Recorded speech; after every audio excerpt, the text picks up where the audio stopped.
Esse episódio, produzido por Angélica Almeida e Arthur Santos, é financiado pelo edital Movimentar, da Secretaria de Estado de Cultura, Esporte e Lazer de Mato Grosso.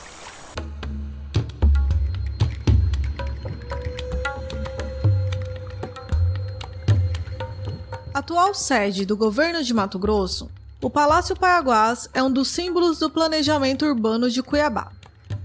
O edifício foi o primeiro órgão público da região conhecida como Centro Político Administrativo. Mas você sabe alguma coisa sobre a etnia que dá nome ao imóvel? Já ouviu falar nos ferozes canoeiros do Rio Paraguai? Pois é, apesar de batizar um local tão importante, a relação entre os Paiaguá e os colonizadores não foi nada boa. Essa história é cheia de flechadas, muito sangue e mortes. Parece até roteiro de filme de guerra. Quem nos ajuda a contar sobre os conflitos é a professora doutora Tereza Marta, especialista nesse cenário do século XVIII. Mas antes de entrar nesse pequeno recorte da história de Mato Grosso, a gente faz um esclarecimento. A vida não foi inventada pelos portugueses. Muitas etnias ocupavam esse espaço territorial antes da chegada dos colonizadores. Um exemplo é o material encontrado no sítio arqueológico Santa Helena, em Jangada. Há registros de ocupação humana que datam de 25 mil anos atrás.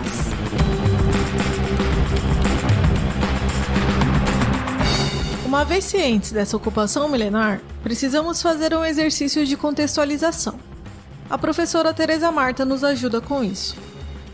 A conquista colonial desta parte central da América do Sul, ela é toda pautada, né, nesse primeiro momento do século XVIII, em relações, por vezes, muitas vezes conflituosas, né, entre os primeiros colonos e indígenas. E foi a partir das finais do século XVII e nas primeiras décadas do século XVIII que os sertanistas paulistas então vieram em busca de apresamento de índios e de encontrar riquezas minerais, né? Então esse devassamento, essa conquista desse amplo território nessa parte central da América do Sul, ela é assim o principal motivo, né, era a escravização de índios. São Paulo já tinha uma tradição de escravidão indígena. A mão de obra escrava africana, ela foi basicamente mais para os engenhos do Nordeste e era relativamente assim cara, né? E compensava, né, para os paulistas, mais para essa região do Planalto, o apresamento dos povos nativos aqui internos mesmo, né, do próprio América. 3 episódios são importantes nesse cenário. É claro que você não precisa decorar as datas, mas é legal saber o que estava acontecendo nessa época. No ano de 1719, o paulista Pascoal Moreira Cabral encontrou ouro próximo ao rio Cochipó. Pouco tempo depois, em 1722, Miguel Sutil também descobriu ouro, dessa vez às margens do Córrego da Prainha, onde foi fundado o Arraial do Senhor Bom Jesus do Cuiabá. Esse arraial alcançou a condição de vila no ano de 1727. A gente pode imaginar a confusão que as notícias da descoberta de ouro causaram. Muitas pessoas começaram a se aventurar pelos sertões, colonizar e formar os espaços urbanos. Mas, como nós já falamos, esse pedaço de terra era habitado há muito tempo. Então, esses sertões eram povoados, como diz, infestados, né, de gentios. E a ideia era que eles se transformassem, então, em terras de conquistado, né? Então, colonizar era a prática de tomar espaço. E nisso, sim, um processo de desterritorialização dos povos indígenas, né, que aqui existiam. A política utilizada foi a de classificação entre indígenas aliados e indígenas inimigos. Os aliados dos portugueses eram aqueles que, por diferentes motivos, colaboravam com o projeto colonizador. Na vila, por exemplo, havia presença de índios Guató atuando como domésticos e índios Pareci que trabalhavam na pesca e salga de peixes. muitos indígenas de diferentes etnias exerciam um trabalho compulsório. Para se ter uma ideia da importância dessa população indígena, historiadores estimam que no ano de 1740 a população da vila era de cerca de 6.000 pessoas. Os indígenas representavam aproximadamente 35% desse número, ou seja, haviam cerca de 2.000 indígenas na vila. Agora a gente chega a uma segunda questão, o ponto mais importante. Com o surgimento dos núcleos urbanos, foi preciso abastecer esses locais.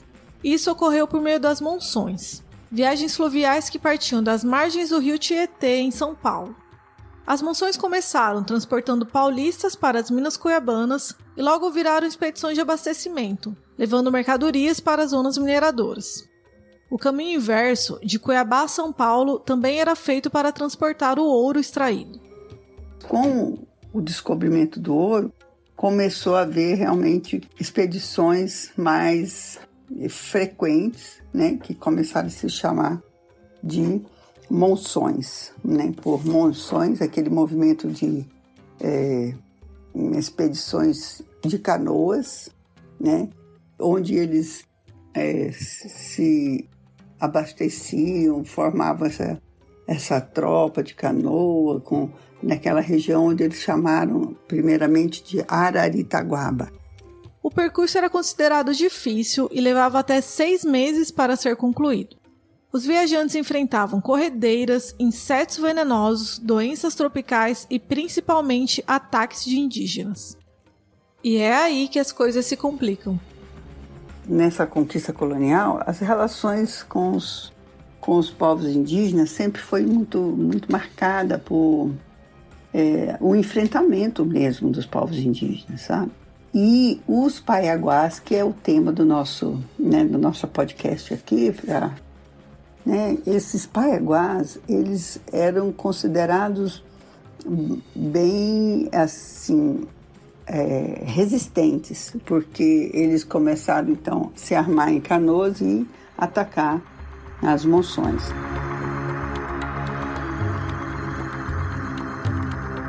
Em suas primeiras narrativas, sertanistas apresentaram os paiaguá como índios que não possuíam moradia fixa e seguiam o curso do rio Paraguai. Até a primeira metade do século XVIII, ninguém na América Portuguesa sabia exatamente que índios eram esses. Com o avanço das expedições de conquistas, suas qualidades foram sendo reveladas. Donos de hábitos guerreiros e excelentes canoeiros, os paiaguás se denominavam Ivuevi, o que significa gente do rio ou gente da água. Sua crença trazia um peixe pacu como seu primeiro pai e um peixe dourado como pai dos brancos. Eles se dividiam em 2 grupos que ocupavam a bacia hidrográfica do rio Paraguai. Eram o Siacuá ou Cigaeco, que habitavam a parte sul, e o Serigué, que povoavam as terras do Alto Paraguai. Relatos dizem que as atividades desenvolvidas pelos paiaguá em suas canoas contribuíam para um porte físico bastante forte. Extremamente velozes, eles navegavam em 1 hora o que os brancos faziam em 1 dia. Os paiaguás, eles fazem parte dessas etnias, desse mosaico cultural do Chaco, do Pantanal, né? Do chacoano, das áreas alagadas, né? Eles foram caracterizados como caçadores, nômades, pescadores, coletores, né? E eles fazem parte da grande... Estão dentro desse momento da migração dos Mibayá-Guaicuru, que, em contato com as populações canoeiras ribeirinhas, passaram a adotar a canoa. E eles foram, inclusive, considerados como os índios anfíbios do Pantanal.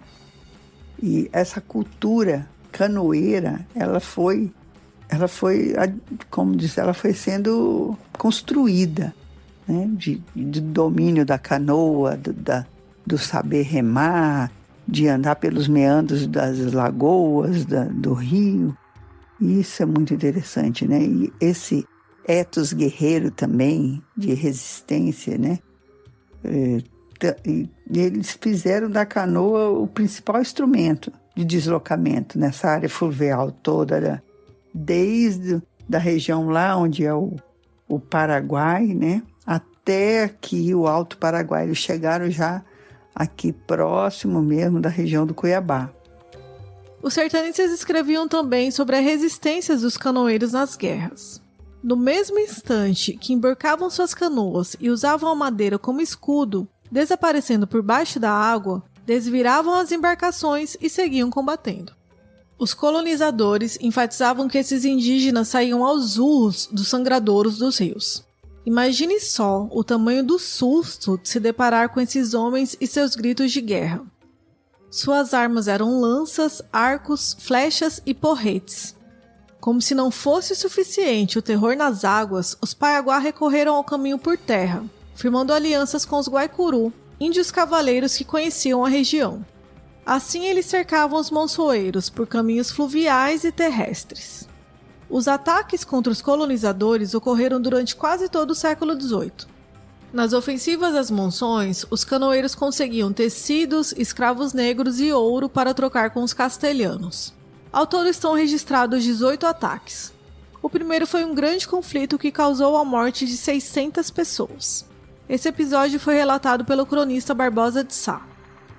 O primeiro ataque mesmo foi em 1725, ainda antes, né, da fundação da Vila Real. Aí o Barbosa de Sá fala assim, que vindo uma canoa, um conjunto de canoas de povoado, né, uma monção para essas conquistas, trazendo muitos escravos, que eram os africanos, e fazendas para negócio, eram mercadorias, né, foi acometido do gentio Paiaguá. Aí fala, acabaram as vidas todas, escapando só um branco e um negro. Morreram 600 pessoas e levou o gentio, caso aí o gentio Paiaguá, e levaram 20 canoas. Não se sabia ainda que gentio era, onde habitava e que nome tinha, por não ser o nome Paiaguá até então conhecido. Talvez o maior ataque a uma expedição monçoeira tenha ocorrido no ano de 1730 contra o ouvidor-geral Antônio Lanhas Peixoto, que levava quase 1 tonelada de ouro a São Paulo. Mais de 100 mortes foram registradas. Após esse ataque, imagina, né, com 900 quilos de ouro dentro dessas embarcações, né, na mão do ouvidor, e o ouvidor foi morto pelos Paiaguás, né, com flechadas. E imagina, né, uma autoridade da coroa portuguesa. E agora, então, eles vão, o português, a partir daí, os portugueses paulistas vão armar uma grande guerra justa, entre aspas, né, porque com isso justificou-se, né, a necessidade de uma guerra que viria a exterminar a esses povos, no sentido de exterminá-los, né?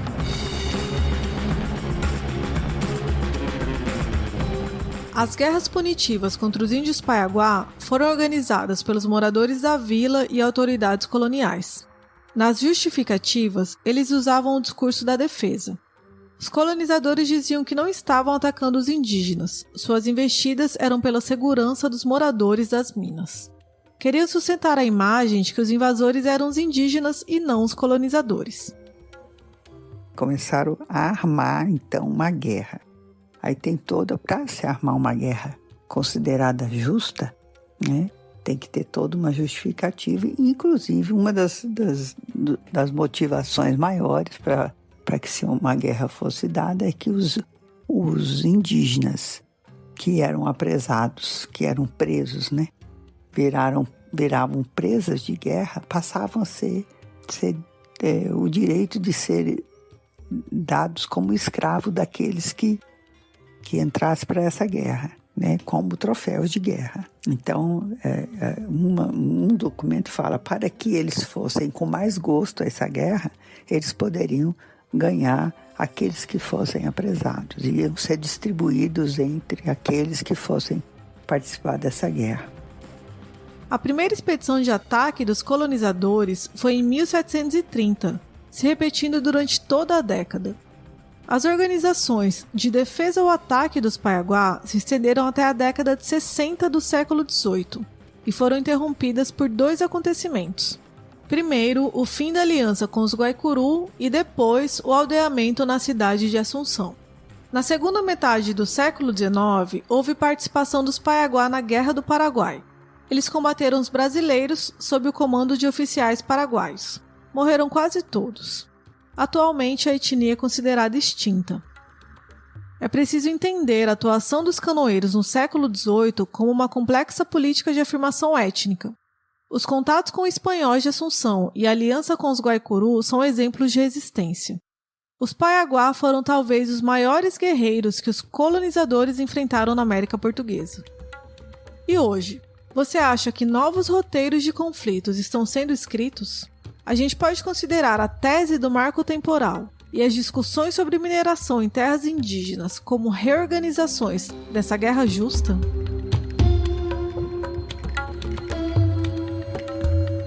Agradecemos a todos que ouviram até aqui. Se você gostou, siga o podcast no seu player de áudio e clique no sininho para receber notificações. Até a próxima!